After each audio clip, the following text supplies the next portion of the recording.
Hey, everybody, it's Juli Pitra, and thank you for joining me for another Thursday night of discussion about Pitranomics, 10-part strategy to grow, protect, and transfer wealth. So tonight, make sure everything's going well. Tonight, we're going to discuss the strategy, the Joneses don't have Jack. There's a little more after that sentence, but we stopped there for the PG reasons. And we're going to talk about how that strategy relates to wealth. I'm looking forward to an interactive discussion, so I hope people get on and have things to share. Just a reminder, next week is Thanksgiving in the US, so there won't be a live Pitranomics Thursday talk, but I hope you all get a chance to enjoy your family.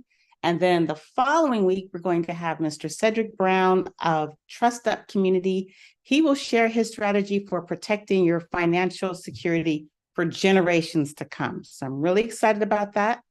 And I look forward to, what is that? Oh, sorry, reading a message. I look forward to an exciting discussion then. So let's get into it. And I'm going to share my screen. Figure out how to do that. Give me just a second. Again, give me some grace because I'm always messing around with, I think I have it ready. And it's not ready, but that's okay. We're going to present. And as always, shout out to Shamir and Hannah for getting my presentation ready for y'all. Why is that not working? Okay, we're going to do this. I don't know what it's looking at. Here we go. So here's the presentation. Thank you, thank you, thank you. All right. We're going to talk about how looking at what the Joneses are doing will stop you from having money. Oh, did that change? There. Oh, so this is new. We have our new summary of the Pitranomics strategies, 1 through 10. I love it, love it, love it. There's me in a color I like, purple. And tonight, we're focusing on the Joneses don't have Jack. So what does that mean? There's an expression, keeping up with the Joneses, right? And keeping up with the Joneses will not keep you on the path that you want to head on. So just consider that the Joneses don't have anything you want. You don't know if they have goals. You don't know if they've created a roadmap. You don't know if they're successful on their path. So we got to stop looking at the other people. And the Joneses, or keeping up with the Joneses, is the fastest way to destroy wealth. Engaging in all this stuff over here, the luxurious lifestyle, the spending of massive amounts of money, is the same thing as just burning your money and throwing it away. But we don't want to do that anymore. The Joneses are out there. How do we get away with not paying attention to what they're doing? Well, the first thing is we have to understand some basic definitions. So what does it mean to be able to afford something? And that means you have the resources, whatever they are, that are available to expend on whatever activity you're considering that you can afford, and they're not already allocated to another priority. A luxury item doesn't mean you can't always afford a luxury item, but a luxury item should be an elegant indulgence. Whatever you think an elegant indulgence is, that is difficult to obtain. That's a luxury. And a lot of times a luxury, or what you perceive as a luxury, will definitely depend on your upbringing and your experiences. So a luxury item to one person, let's say that luxury is being able to go out to an expensive steak dinner. For somebody else, that might be, every day, status quo. So they won't consider that luxury. It's not the item, it's the importance that you ascribe to the item that determines whether it's luxury for you. And whether or not you can afford it, well, let's figure out how we decide if you can afford something. And there's a process, and everybody can go through this process of determining if you can afford not just a luxury item, but any major disruption in your resources. The very first thing to make sure you have clear are your goals. So I always go back to the main one I talk about. My husband and I had a goal of raising sane, productive members of society as children. So that was our goal. And after we had that goal firmly established and decided, how do we know what that is? We had to determine a roadmap. And as any of you who are parents know, what's a major resource that's in short supply when you are a parent? It's time. Your time just disappears. So let's say the luxury of spending an entire evening focusing just on yourself when you have a little, say, 3-month-old baby that needs constant attention, constant supervision, constant reassurance that you're there. Maybe you can't afford that time in the moment. Doesn't mean you never will be able to, but not right then. And if you have your clear roadmap as to how you want to get to that goal, then it's easier to find out when you're going to need to be able to expend those resources on that goal. So back to the one about the kids, we didn't have the time to just live life as we did when we were childless, but we had to be very, very careful. We said, okay, nights, we had to make sure the kids get to bed. We couldn't keep them up at night. Dinners, we had to make sure they ate well. Time with their parents, we had to make sure that happened. We had to make sure we were rested. So when we spent time with our kids, we weren't snapping at them or growling at them or being impatient with them. It's very important to keep yourself sane, sound, and happy if you want to raise children that are sane, sound, and happy. And by yourselves, I mean you and your partner, because it takes two to create a kid. I don't care whatever else is going on in the world, it takes two. And you two should be partners, and you two should be aligned. And if you're not, that takes energy, time, and money to get there. So that's why it's always about managing those resources. And along your roadmap, you have to have milestones.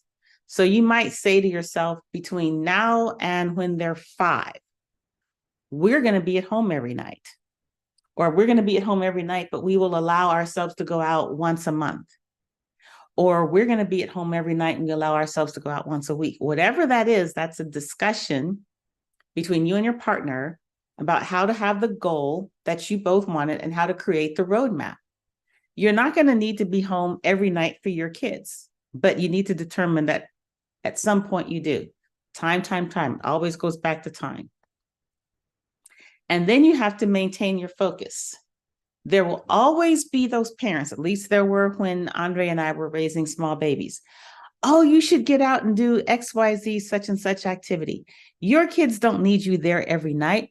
Just get a babysitter. It's okay if you leave them. And you know, every parent knows there's a time when they've gotten unsolicited advice on how to parent from somebody who maybe doesn't have kids, 2, doesn't have kids you want, 3, maybe it's just not trying to raise the kids the way that you want, 4, has resources that you don't have. You always have to consider the source. So when you're looking or listening to other people, realize that your focus, you have to have blinders. Your focus has to be on your goals and your roadmap and your milestones. And let information filter in, but let it filter in through the process of your goals, your roadmaps, and your focus and your milestones. And then, and this is my favorite part, you have to have the discernment of what you will allow to happen, how you will execute your vision. Back to the first Pitranomics strategy, we talk about an assessment of your resources, money, energy, and time. They're all finite. So let's expend them in the best way. I said before, raising children takes a lot of time. What else does it take? A lot of money. Children tax the budget of almost every set of parents, and they also zap you of your energy. So back when my husband and I were childless and we were like, hey, let's go out to dinner with friends and we'll stay out and we'll come back at 3 and we'll sleep in on Saturday. Well, if you have a 6-month-old, somebody's not sleeping in. Somebody has to get up. So the discernment comes in. How valuable is that time doing that activity versus you're not being as prepared to attend to your priority later? How valuable is that financial expenditure when it comes to having money to do what you have already decided and already made a priority is necessary to accomplishing your goal?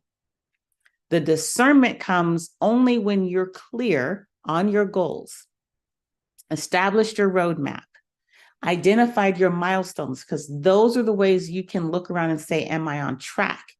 Can I now shift? Can I go to the next stage? Am I ready? And without those 3 things sort of narrowed down and clear on your mind, it's so difficult to have focus.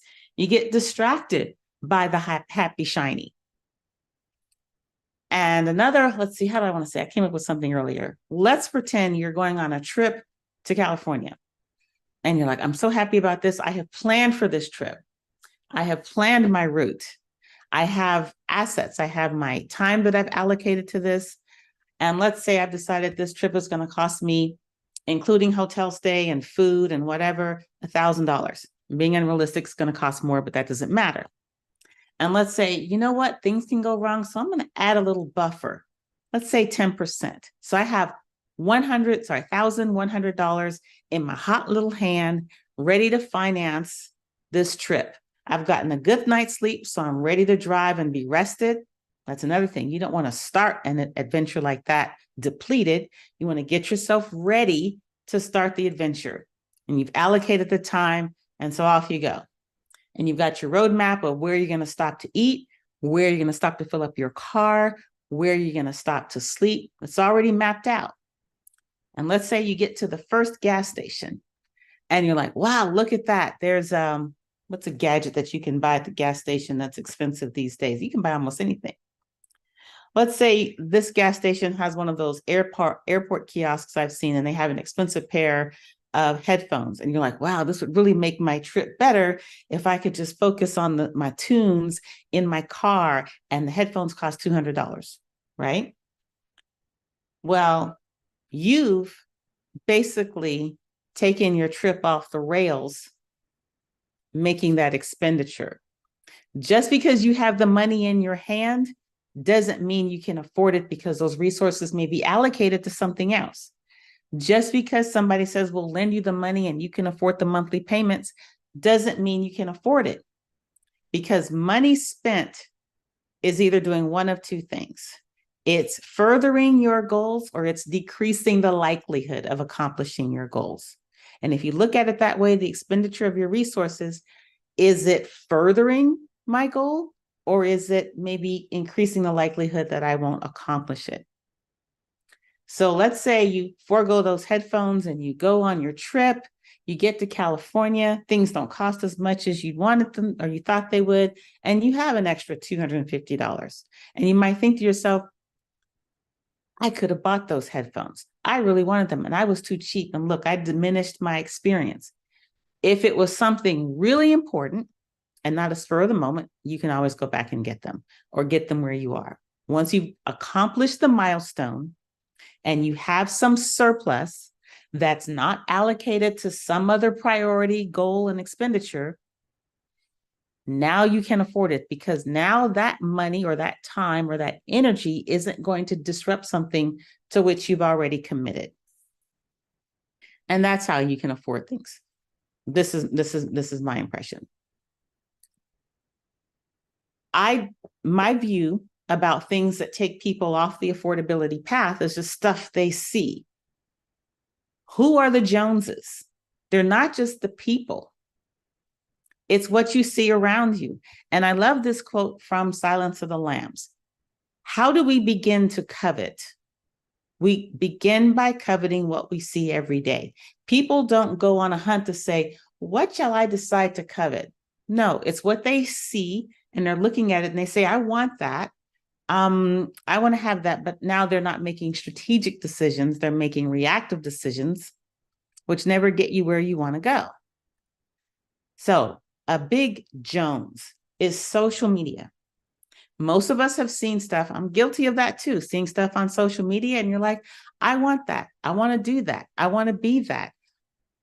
A lot of times that stuff isn't even real. And even if it is, it's a distraction. It's not keeping you going the way you need to go. Because the people you see on social media don't have your goals, don't have your resources, don't have your roadmap. And as I've said before, they may not have any roadmap at all. So we can't follow them if our ultimate goal is to accomplish our end of life goals. Oops. So media in general and advertising. Advertisers are very well equipped at getting people to make spur of the moment decisions that they wouldn't already make. And sometimes people think, well, it's just $5 or it's just $10 or it's just $10 every day. And I think I discussed a few weeks ago, the Starbucks habit can break you because if you give into it, and I've been told some of their drinks are delicious and you just want to go into them every day. I can't imagine, don't like coffee. So I know I'm not going to like any of those coffee drinks, but I rarely have passed the Starbucks. And I know they've got something going on that's on social media, but I rarely pass the Starbucks at 8 to 8:30 in the morning that didn't have a long line. So not only are these people spending money for these expensive drinks, but they're spending their time that they could be doing almost anything else to get a sugary drink. I don't understand it, but what I do know is that the advertisers and the media are excellent at getting you to do something that maybe isn't consistent with your goals or your path. That's their job, to get your discretionary income, even to get your non-discretionary and vital income spent on whatever it is they want you to spend it on. Friends and family are also the Joneses. When you look around at what other people have, it could be the people that are related to you and the people that you love. But again, unless you have the same resources, unless you have the same goals, unless you determine the exact same roadmap, you got to learn not to be swayed by that. And it's hard, especially when the people that have something mean something to you, or people you respect, and so you want to be like them, or even worse, people you don't respect, so you feel you should be doing better than they are. Let's get that out of our heads and let's figure out how. Neighbors. You may not necessarily know your neighbors very well or even like them, but you see what they're doing because they're right there. And with your kids, let's go back to kids. When my children were in elementary school, here was the biggest battle. After winter break, they go back to school. What do the kids talk about? What'd you get for Christmas? What did Santa bring you? What did, there was another one, not Santa, but Mikulash, or there's another character that brings presents around the 5th of December, and I have forgotten what it is. But, you know, what did that person bring you? What did your parents just give you? Where did you go on vacation? Blah, blah, blah. It's all like, what did you do? Well, I did this. It's a way of comparing what they've done. And I remember one year, my daughter was very excited about something that she got. Before they were about, let's see, I think until my daughter was like in 5th grade or so, something like that, all of their presents came from garage sales because I had like $60 limits on what I was going to spend per kid for Christmas. One, I don't think that's the time to be extravagant when we were desperately trying to save. And two, I don't think it, my husband and I didn't think that would be the right way to get them along the path we wanted to go anyway. That extravagant gift giving was anti what our goals were, not just, something we couldn't afford, but actually detrimental to our progress. And so the neighbors and the other kids in school, my daughter would get something that she was very happy about on Christmas Day, but come the first Tuesday in January, she was like, well, so-and-so got this. And she told me this is the old version or blah, blah, blah. And I was like, but you were happy with it. Now, if you don't want to have it, you can always give it away to somebody else that might be happy with it. But it's amazing how her perception of the gift she enjoyed one day changed with somebody's opinion of what she got, somebody's comparison of what she got. And the funny thing is, it wasn't particularly someone she liked. It was just someone that she perceived to have more than what she did. And that is the crux of things. It is very hard for us as humans to say we're okay with somebody having more. There's always some more we don't like, even if it's not money. It could be time, it could be freedom, it could be education, it could be a relationship. It's very hard for us to be in equilibrium when we see somebody that has something that we have decided is important to us that we want that we don't have. That's very hard. It's hard for everybody. And what doesn't help is the age of the internet. So before, when I was talking about the Joneses and it's social media, it's regular media, it's your neighbors, it's your family. Well, as the internet has become more and more ubiquitous, the influence of the Joneses has an expanded reach. It goes everywhere. You've got people, say in the US or the movies or their influencer type status, affecting the behavior of people in many other countries. The reach is actually kind of scary. And there's no safe space because that reach goes into your house. If you have those devices, they're listening to you and they're programming stuff to influence you.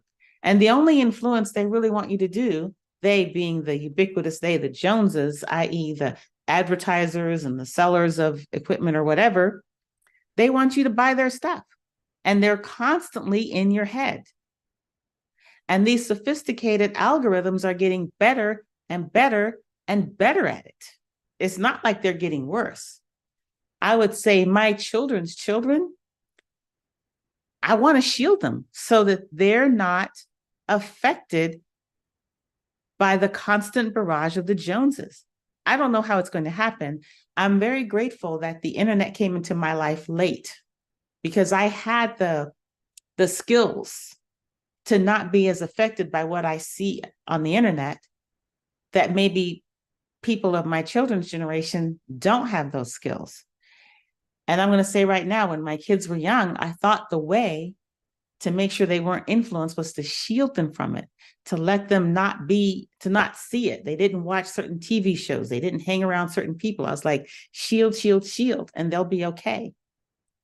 And I read this book and I thought I was going to get the name of it before today, but it was like, how do you teach your children to deal with the world if you don't let them experience the world and learn how to deal with under your protection? Don't wait until they go off into the world and they have no armor and no skills and you spit them out and say, okay, you're grown, and they don't have the skills to deal with the world. So this is something, thank you, Shamir, for attributing this to me, which is something I said. The internet and social media has allowed the Joneses to impact our hearts, minds, and souls every waking and sometimes non-waking moment. That assault is vicious. How do you shield yourself? That's what you got to think about.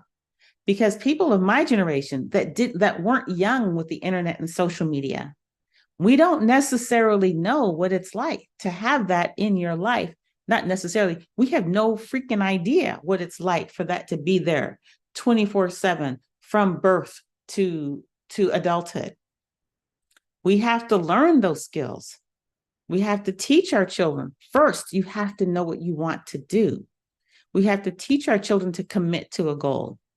We have to teach our children to understand what it is they have available to accomplish those goals. We have to teach them that whatever resources they have are finite. Nothing is infinite. No matter how young you are, you don't have forever to live. however much money you have. You don't have an unlimited source of funds. At some point, you have to start making choices to what you do and understand that this choice is an opportunity cost, meaning that this other choice is possible, and vice versa. That has to be taught. Hardship has to be taught. Delaying gratitude, delaying the satisfaction has to be taught. Withholding satisfaction has to be taught. These are my opinions. Hopefully you know that. Some people have other views, but it is my belief if you don't let a child know that they won't get everything they want, they grow up thinking that they can have everything they want.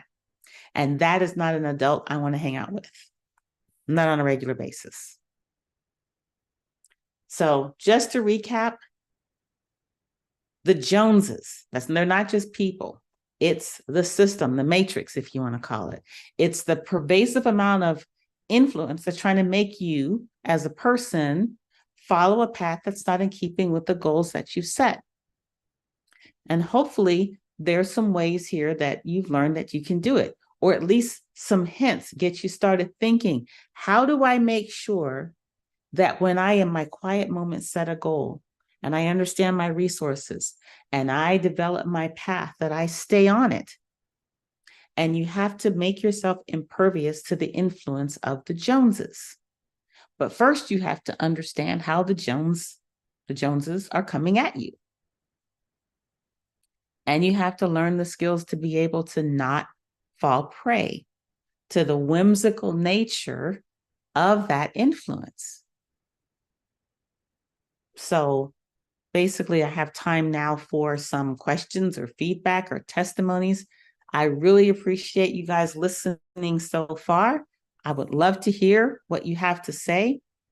And I want to share one more story, because you have to give yourself some grace. You can't assume that just because I'm here talking about it, I've never messed up. That's not what I want you to think.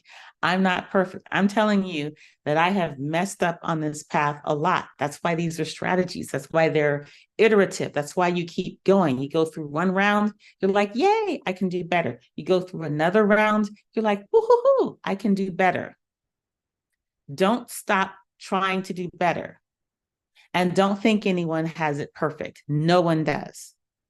And I am certainly willing to stand up here and say, I do not have it perfect. I have been distracted by the Joneses. I have been influenced by other people's opinions, especially those, because I've ascribed the value to them.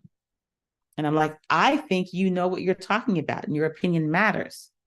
And sometimes you have to learn that even though you've ascribed a value to that person's opinion, at some point, maybe that opinion should not be valuable and you have to let it go.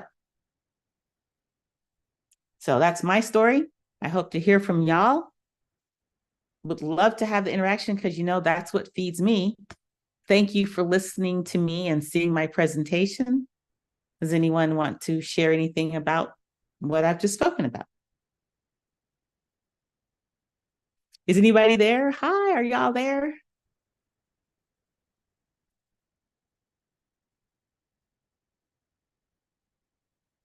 Hi. Well, if Good no job, one, Julie. thank you, David. But is there anyone that wants to share their Joneses story? Oh, hold on. I've got messages. I need to put my glasses on to read them. Oh, thank you. Hey. Oh, hey. Thank you for saying hey. I appreciate that. I really do enjoy this. But who has a Joneses type story to share? Actually, while you were talking earlier, about your daughter and what the other classmates said, it actually made me remember my childhood, and the holidays. Mm-hmm. And looking back on it, it's like, did those things even matter? And what I mean by that is we made a big deal about Christmas and getting gifts and what did Santa bring? And we would literally gather at my grandmother's house, me and all my cousins, and everybody had to bring a gift over. because we had to show off, because we had to see what each other got for Christmas. And I guess for us, that was a way of keeping up with the Joneses. And it took you telling that story to make me realize, like, do I really want to do that with my kids? Because I don't want to, you know, instill that in them, even though I don't feel like that hurt me growing up, but it very well could have. So I just wanted to say that because I'm just like, man, what did we get out of that? Like that we took with us into our adulthood. And it wasn't really anything positive. So it's just like, oh, we just had to make sure we showed everybody what we got for Christmas. This That is was what it. I have. Look what I got. What I got. What Santa brought me, Look how special I am, I guess. I have a favor. Would y'all just put in a private Zoom chat to me an example of a luxury item for you? You can just add that. So we have a comment. Definitely still learning not to try to keep up with the Joneses. Comparison is the biggest thief. So learning to just take things in stride and enjoy the journey. Thank you. I love that. Thank you, Cecily, for writing that. I remember when I was in this mothers group, and I don't remember how I got into this group, but there was one time we were at some lady's house, wasn't mine, and my little sweet 1-year-old Jacqueline knocked the stuffing out of this other child, which to me was not acceptable behavior. And so I spanked her bottom right there. And I was like, you say you're sorry. Now, there are people that don't believe in spanking their children's bottoms.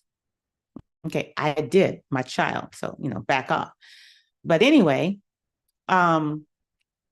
later, there was another mother that told me she was so horrified that I did that she couldn't be around me anymore. And at the time, I was like, wow, okay, is that a bad thing?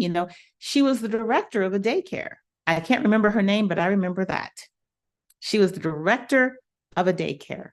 And so to me, that gave her credibility on what to say about, raising kids. So I asked her, I said, well, my daughter knocked some other kid out. What is your suggestion?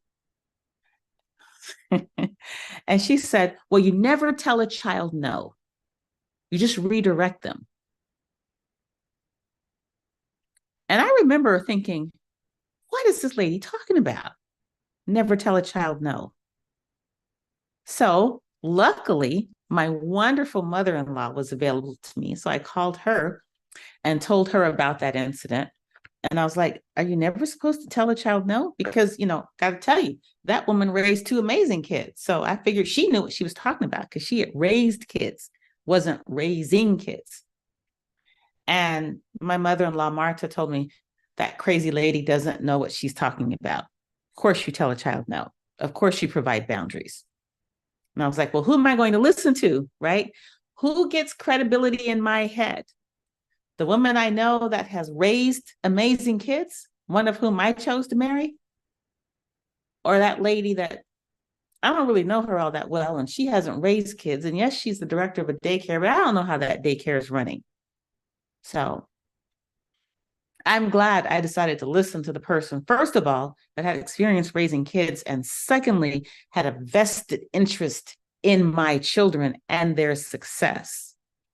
Well, that's another thing. Sometimes you get this advice from people who seem like they know it all, or at least should, but they don't have a vested interest in you or whatever it is you're trying to accomplish.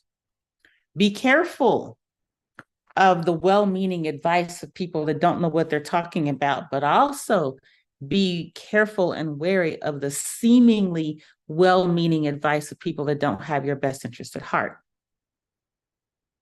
And you can still get tripped up, by the way. So just because you get grown doesn't mean you can't get tripped up. You have to be ever vigilant. Okay, so I'm going to go to some of the comments about a luxury item. Okay, a TV, that's a luxury item. Okay, what kind of TV there?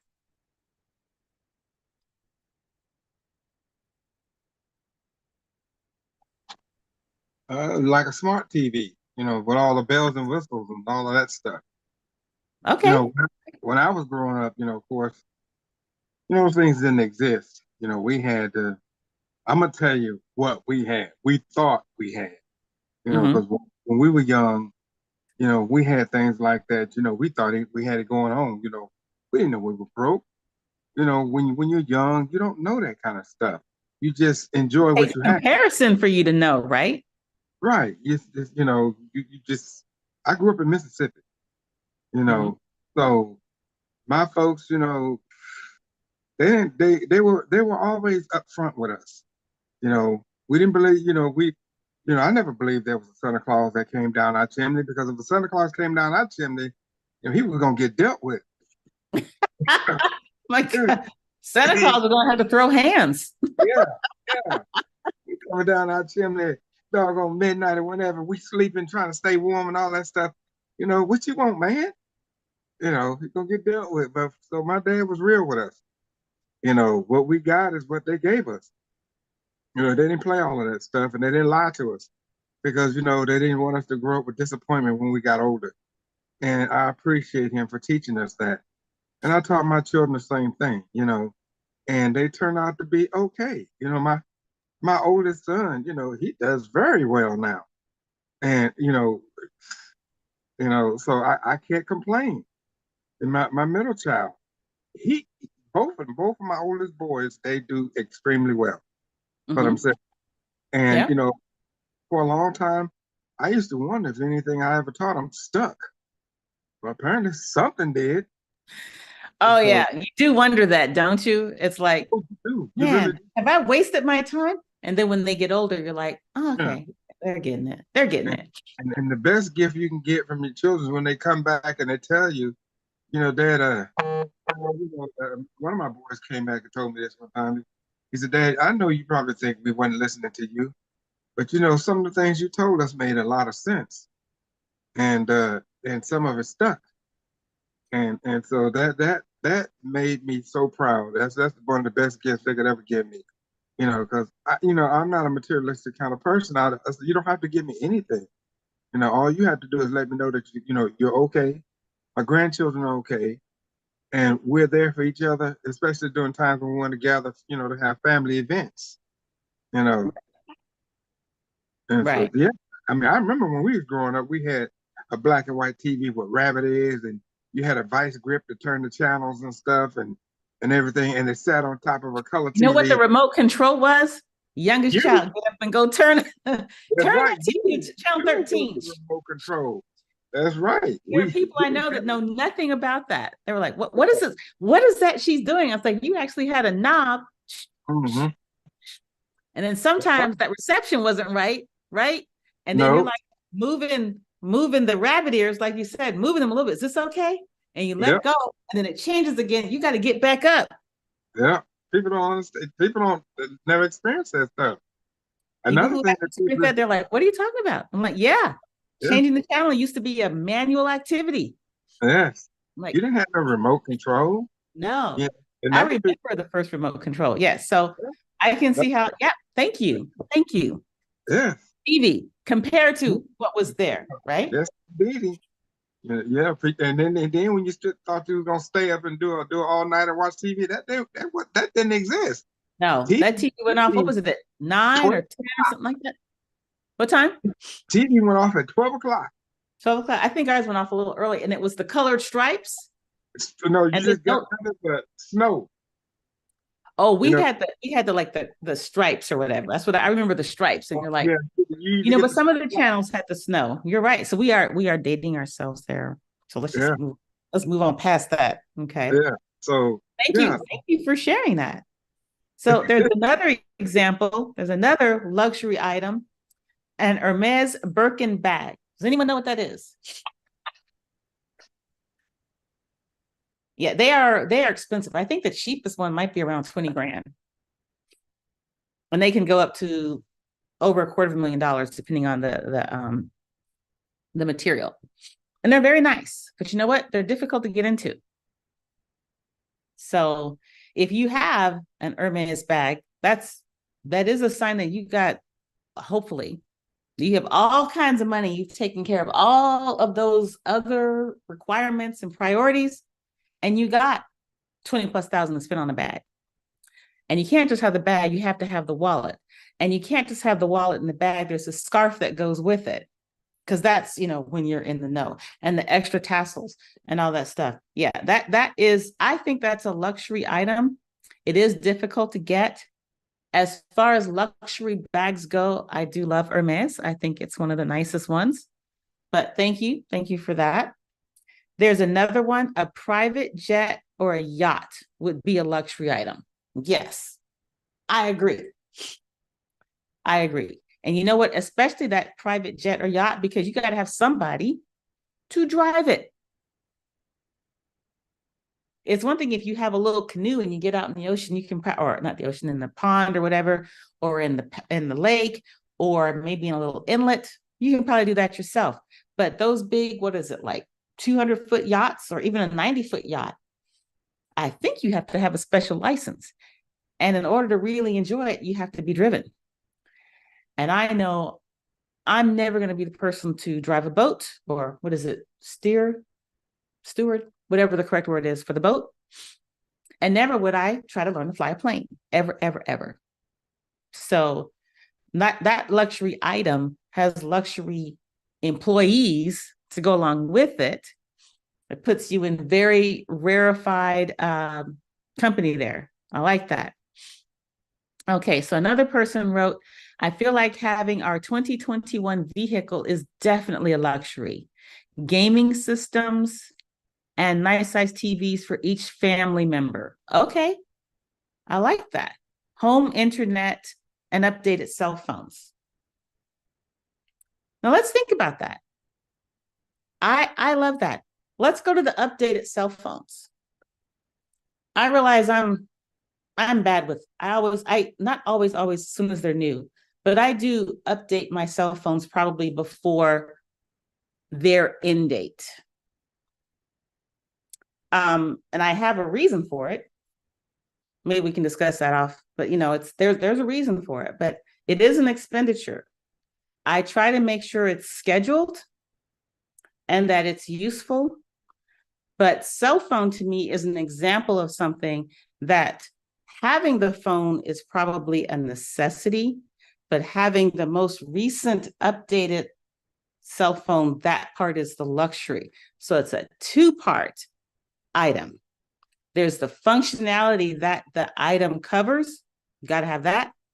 And then there's all the extra bells and whistles that you don't really need. And I'm going to be the first one to raise my hand because I have a cell phone that I don't know how to use. Not fully. I don't know its full potential. I sure don't. I wish there was someone to teach me. Home internet, there's the basic internet that allows you to do email, maybe stream a movie, and then there's gaming speed internet. I don't need gaming speed internet. I will never be a gamer. But if I want to flex and say I have 500 megabits per second, I don't need 500 megabits per second. I need about 100. So I don't get that buffering thing. And then the other thing, a 2021 vehicle. So vehicles are another thing that can serve to, they have a strong functional component.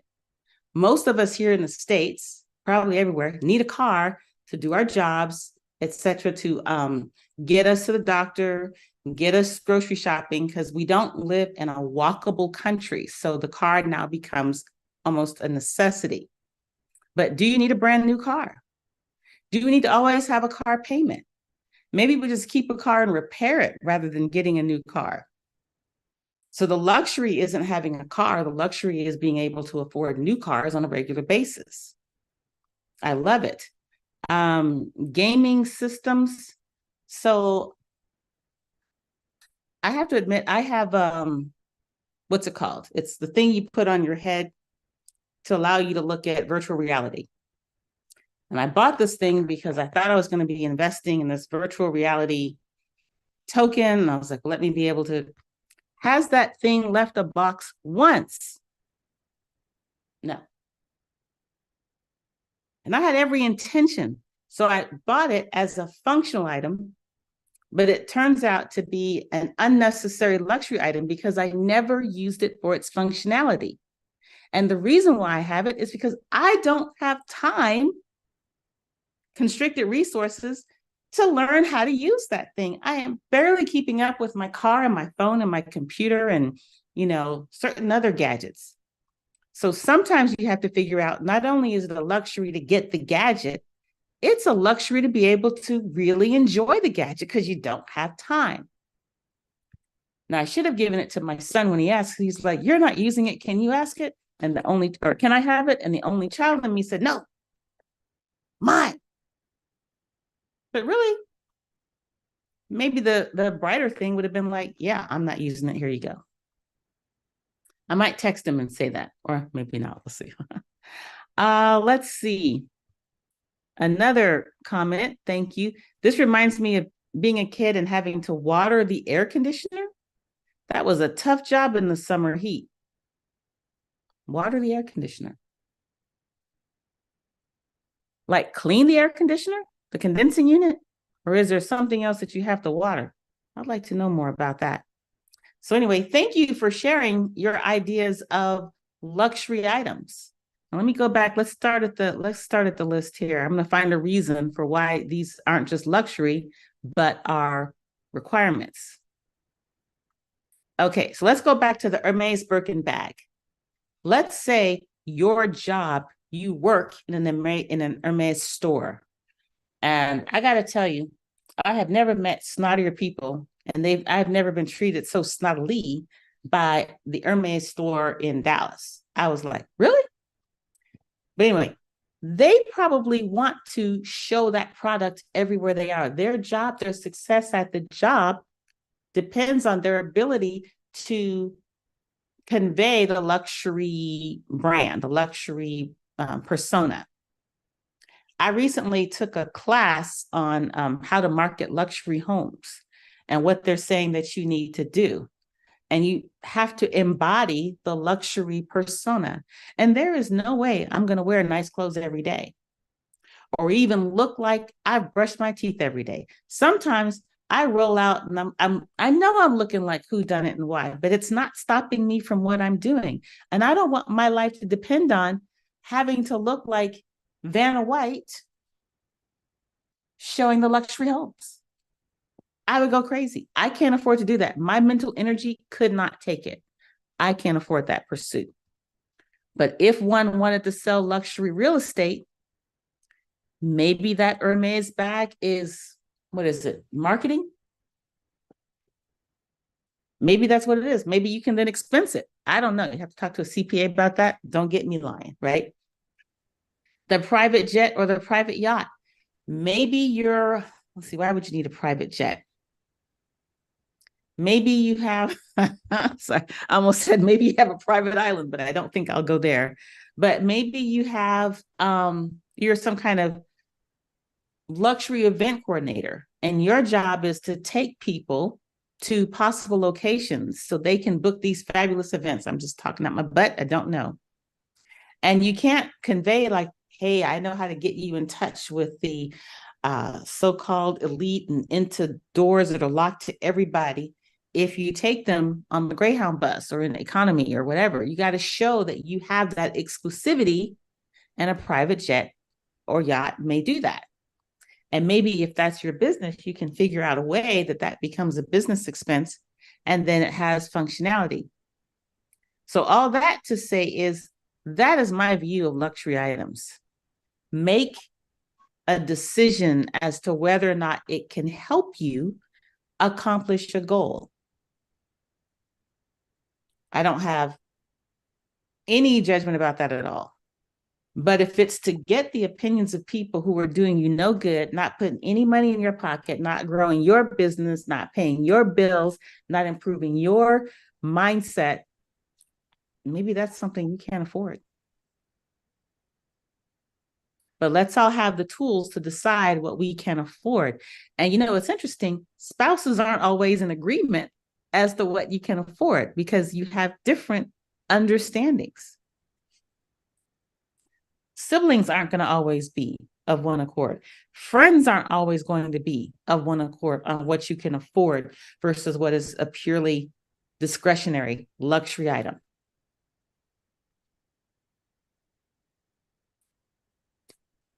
So anyway, those are my thoughts about keeping up with the Joneses. And I will add one thing. The biggest, how will I say, I think one of my skill sets is that there aren't many people whose opinions I care about at all. And the way I came by that skill was basically training in high school when I could never get the positive opinion of the people I went to high school with. I was not the person du jour. I was not considered pretty. Most of my teachers thought I was stupid.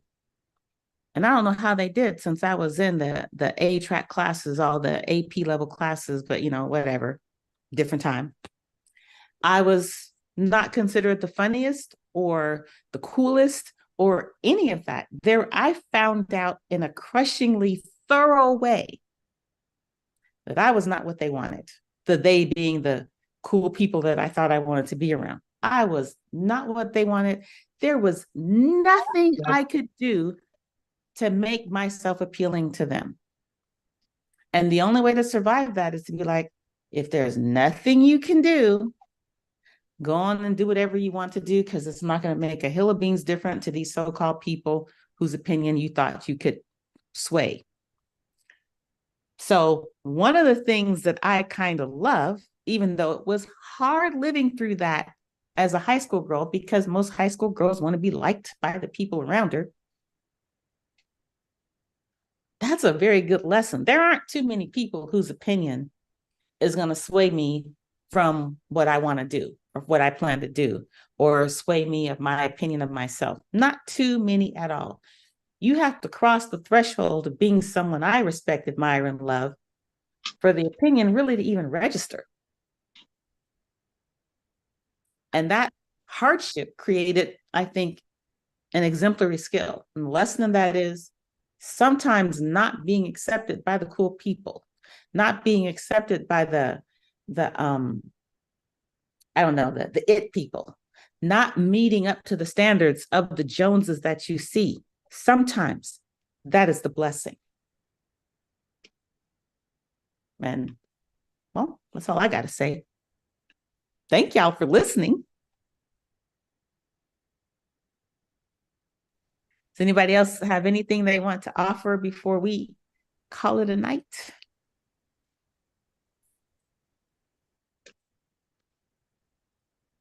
Hello? Hello? Is anyone there? Yes, we're here. We're here. Okay. I'm just letting it sink in. Yeah. Remembering my childhood days too. And you touched on a couple of things that reminded me of how it was when I was growing up too. So I feel you. I feel you. I know what that's like. I had a lifetime of no's and disappointments and rejections and all of that stuff, until, you realize one day it's,